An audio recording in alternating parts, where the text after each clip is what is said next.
중국 입장에서 보면 서반구에서 자원, 에너지, 항만 이해관계가 군사력으로 한 번에 무너졌습니다. 이건 베이징에 이렇게 들립니다. 대만에서도 미국은 계산만 하다 물러서지 않을 수 있다. 미국은 이번에도 압도적인 기술력과 힘으로 3시간 만에 전쟁을 끝낼 수 있는 나라라는 걸 전 세계에 보여줌으로써 실전 경험이 사실상 전무한 중국 군부 입장에서도 상당한 경고로 들렸을 겁니다. 중국은 히토류 확정 매장량 약 4,400만 톤, 전 세계 최대 보유국입니다. 그런데 더 중요한 건 생산입니다. 2024년을 기준으로 중국의 히토류 생산량은 약 27만 톤, 전 세계 생산의 압도적 비중입니다. 그리고 여기서 끝이 아닙니다. 중국은 채굴, 정제, 분리공정까지 공급망 전체를 쥐고 있습니다. 그래서 미국이 진짜 두려워하는 건 이거예요. 중국이 마음만 먹으면 공급을 조절할 수 있다. 실제로 트럼프 대통령이 관세 전쟁을 벌이니까 중국은 곧바로 히토류부터 수출을 제한하면서 미국의 약점이 무엇인지를 정확히 파고들었는데요. 이런 상황에서 미국은 베네수엘라가 다시 보입니다. 베네수엘라는 석유만 있는 게 아닙니다.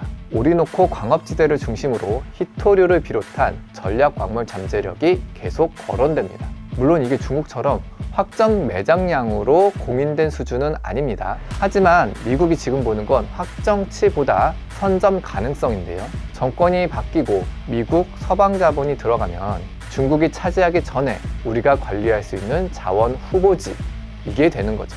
그러면 미국은 히토류 공급망에서 우위를 점할 수 있게 됩니다. 근데 미국은 왜 이렇게 히토류에 집착할까? 라는 생각을 하실 수 있을 것 같아요. F-35 전투기에 들어가는 히토류의 양은 418kg, 미 해군의 주력 이지스 구축함인 알레이버크 구축함에는 2600kg, 버지니아급 핵 잠수함에는 4600kg의 히토류가 있어야만 생산이 가능한데요. 그러니까 미국 입장에선 베네수엘라만 손에 넣으면 중국으로부터 자원 공급망에서 자유로워지고 전쟁을 벌인다고 해도 더 이상 자원이라는 눈치를 보지 않고 압도적인 힘으로 마음 놓고 전쟁을 펼칠 수 있는 여건을 만들어줄 수 있는 땅인 거죠.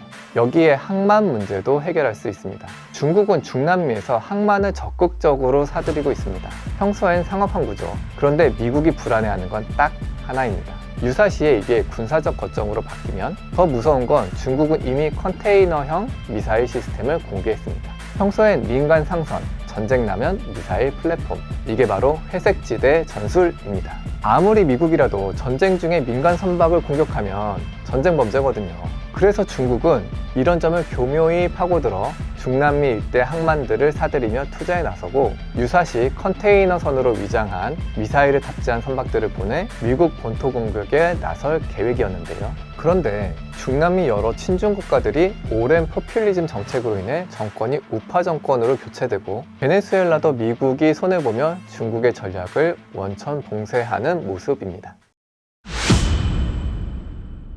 마지막입니다. 최근 미국 고위 인사들 공통적으로 이런 말을 합니다. 중국이 대만을 침공하지 못하도록 압도적인 힘을 보여주겠다. 베네수엘라 공습이 대만 침공을 직접 막는 행동이라고 말하면 과장입니다. 하지만 중국이 받는 메시지는 분명합니다. 미국은 자기 핵심 이익이 걸리면 실제로 행동한다. 중국 입장에서 보면 서반구에서 자원, 에너지, 항만 이해관계가 군사력으로 한 번에 무너졌습니다.